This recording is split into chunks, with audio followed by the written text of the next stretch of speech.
السلام علیکم ورحمۃ اللہ وبرکاتہ۔ میرا نام ڈاکٹر ریاض الدین ہے۔ میں آپ کے سامنے قصر الحکمت چینل کے ذریعے طبی پوسٹ لے کر آتا ہوں۔ آج کا جو ہمارا ٹاپک تھا وہ طب محرقہ تھا، اس کا پہلا پارٹ ہم نے ریکارڈ کر دیا ہے۔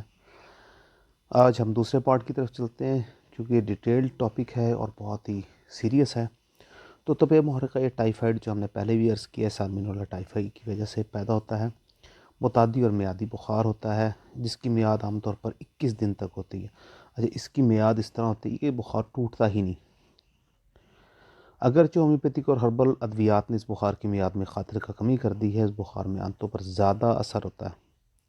سفید دانے خشخاش کی مانند جسم پر نمودار ہو جاتے ہیں، جو عموماً سینہ، پیٹ اور پشت پر ہوتے ہیں۔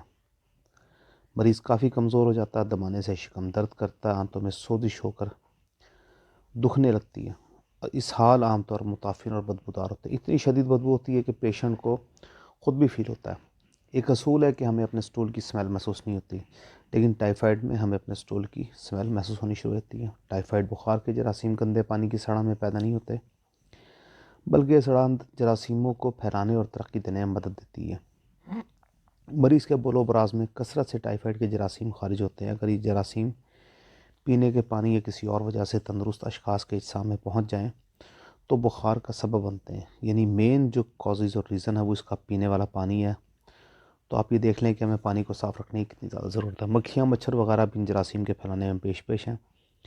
مکھی اور مچھر مریض کے بول و براز پر بیٹھ کر ٹائیفائڈ کے جرثومے اپنے ساتھ لے جاتے ہیں اور پھر اشیاء خوردنوش پر بیٹھ کر ان جرثوموں کو تندرست افراد کے جسم میں داخل کر جاتے ہیں، جس سے مرض پھیل جاتا ہے۔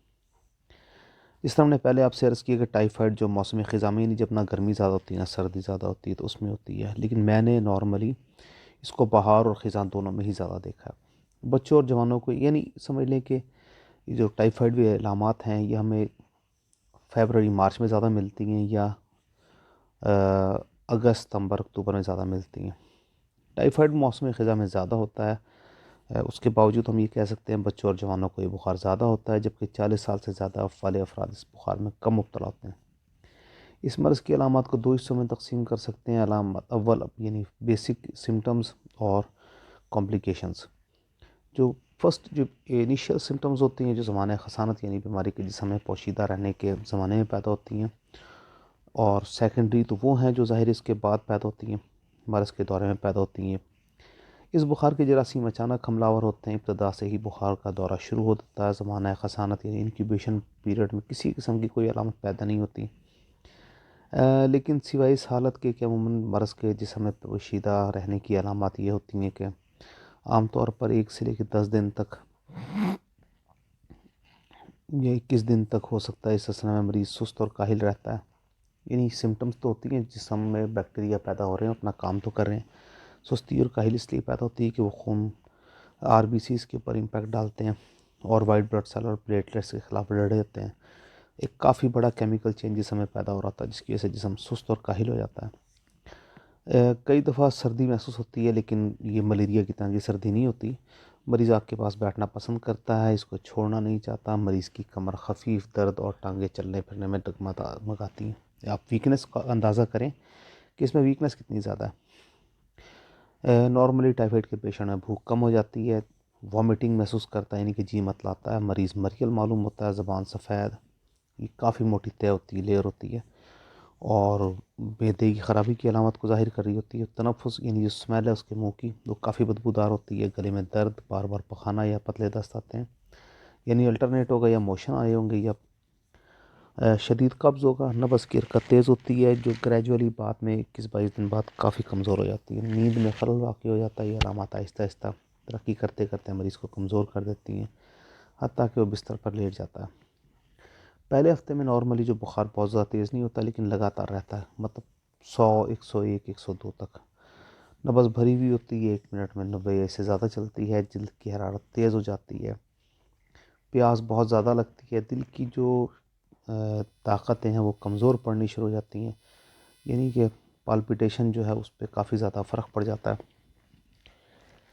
مریض اپنی بیماری کا حال صاف طور پر نہیں کہہ سکتا، اور معلوم کرنے پر سر میں درد کے متعلق شکایت کرتا ہے۔ پیٹ پھولنا شروع ہو جاتا ہے، بڑھنا شروع ہو جاتا ہے، اور ٹھوکنے سے سخت آواز پیدا ہوتی ہے۔ یہ ایک عجیب سی بات ہوتی ہے، یعنی کہ کمزوری بڑھ رہی ہے، اس کے باوجود پیٹ میں سختی محسوس ہوتی ہے۔ اس کے علاوہ پیٹ دبانے سے یعنی کہ شکم دبانے سے درد بھی ہوتا ہے، اسپیشلی دائیں طرف جس مقام پر چھوٹی آنتیں ختم ہوتی ہیں اور بڑی آنت شروع ہوتی ہے وہاں پر کافی زیادہ پین ہوتا ہے، اور یہ اپینڈکس کی طرح کا درد نہیں ہوتا، کیونکہ اپینڈکس کے درد کو ڈائگنوز کرنے کے لیے ہم نے اپنی پچھلی ایک پوسٹ میں جو ہم نے اسٹمک کے ٹاپک میں اپینڈیسائٹس میں بیان کی تھی اس میں ہم نے ڈسکس کی ہوئی ہے۔ تو چھوٹی آنتیں کے اختتام اور بڑی آنت کے شروع میں رائٹ سائڈ پر تقریباً رائٹ ایلیک فاسیا کے آس پاس یہ پین ہوتی ہے، مریض کی نک سر پھوٹتی ہے، قوت سماعت کمزور ہوتی ہے، بخار کے چھٹے روز جسم پر سفید رنگ کے چھوٹے چھوٹے دانے نمودار ہوتے ہیں، اور نارملی یہ ٹائیفائڈ میں ایسا ہوتا ہی ہے۔ 100 میں سے کوئی 1 یا 2 پیشنٹ ایسے ہوتے ہیں جن کو یہ دانے نہ نکلیں، لیکن نارملی لوگوں کے دانے نکلتے ہی نکلتے ہیں۔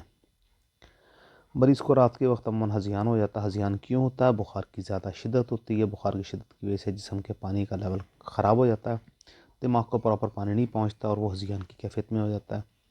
اس مرض میں بخار کی حالت بھی قابل ذکر ہے، بخار آہستہ آہستہ بڑھ رہا ہوتا ہے، یعنی 103 104 105 کی طرف جا رہا ہوتا ہے، 102 سے اوپر کی طرف جا رہا ہوتا ہے۔ زبان کی ہم نے آپ کو کیفیت بتائی ہے، قبض کی کیفیت آپ کو بتائی ہے، وہ سب اس کے اندر بڑھنا شروع ہو جاتی ہیں۔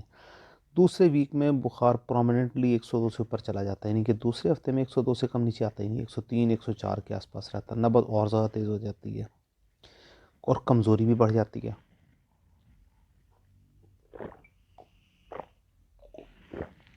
کیونکہ گوشت اور چربی جسم کی گھل گھل کر ختم ہونا شروع ہوتی ہے۔ بخار کی شدت اتنی زیادہ ہوتی ہے، جسم کی حرارت کی زیادتی کی وجہ سے پانی کی مقدار کم ہونا شروع ہو جاتی ہے، اور پھر اس کے بعد چربی پگھلنا شروع ہو جاتی ہے، پیشاب کی مقدار کم ہو جاتی ہے، رقیق ہو کر وزن میں بڑھ جاتا ہے، کیونکہ اس میں یوریا خارج ہوتا ہے، اس لیے اس کی اسپیسیفک گریوٹی یعنی وزن میں خصوصی بڑھ جاتا ہے۔ دوسرے ہفتے کے اینڈ میں کچھ کمزور پیشنٹس کو موشن لگ جاتے ہیں، 5 5 6 6 10 10 12 12 15 25 موشن تک بھی آ جاتے ہیں، یعنی کہ ایسا لگتا ہے کہ ہر گھنٹے کے بعد موشن آ رہا ہے یا ہر آدھے گھنٹے کے بعد موشن آ رہا ہے۔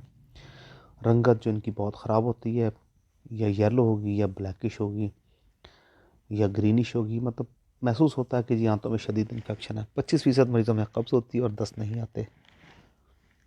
اس ہفتے کے آخر میں مریضوں کو سیلان خون ہو جاتا ہے، آنتوں میں جہاں زخم تھے وہاں سے خون بہنے لگتا ہے۔ تیسرے ہفتے مریض کی کمزوری اور نقاہت مریض بڑھ جاتی ہے، مریض پشت کے بل لیٹا رہتا ہے اور پاؤں کی طرف پھسلتا جاتا ہے، زبان خشک، سرخ، چمکیلی اور اکثر اوقات کھردری اور سخت پرانے چمڑے کی مانند ہوتی ہے۔ مسانے سے پیشاب خارج نہیں ہو رہا ہوتا، کہ وہ پیشاب بن بھی نہیں رہا ہوتا، جس میں حرارت اتنی زیادہ ہوتی ہے، اس لیے پیشاب رک رک کر آ رہا ہوتا ہے، پخانہ خود بخود نکل جاتا ہے، مریض کے ہوش حواس اتنے کمزور ہوتے ہیں کہ وہ کسی کو پہچان نہیں رہا ہوتا۔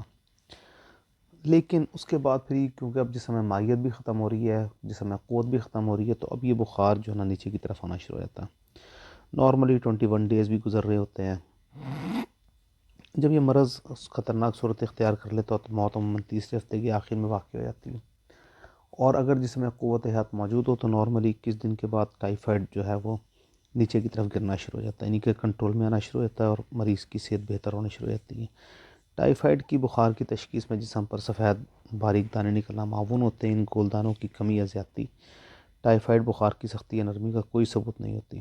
جب دانے اول روز ظاہر ہوں تو یہ فیصلہ نہیں کیا جا سکتا کہ بخار ٹائیفائڈ ہی ہے۔ تو ناظرین، یہ ہمارا دوسرا پارٹ تھا، اب ہم انشاءاللہ تیسرے پارٹ میں اس کی جو ٹیسٹ ہیں اور اس کی تشخیص کے حوالے سے ڈسکس کریں گے۔ یہ بہت امپورٹنٹ ٹاپک ہے، اس کو بہت زیادہ دھیان سے سنیے گا۔ حکیم اور ہومیوپیتھی حضرات دونوں سے یہ ریکویسٹ ہے کہ اس کو آپ جتنا مضبوطی کے ساتھ پڑھیں گے آپ کی پریکٹس میں اتنا ہی زیادہ نکھار پیدا ہوگا، کیونکہ ٹائیفائڈ کا بخار ہندوستان، پاکستان، بنگلہ دیش وغیرہ میں کافی طویل عرصے سے موجود ہے، اور اس کے پیشنٹ افیکٹڈ بھی ہیں اور وہ کافی زیادہ تکلیف اٹھاتے ہیں۔ تو ناظرین، انشاءاللہ تیسرے جو ہے اس کے پارٹ کے ساتھ آپ سے ہم جلد ہی ملاقات کریں گے۔ السلام علیکم۔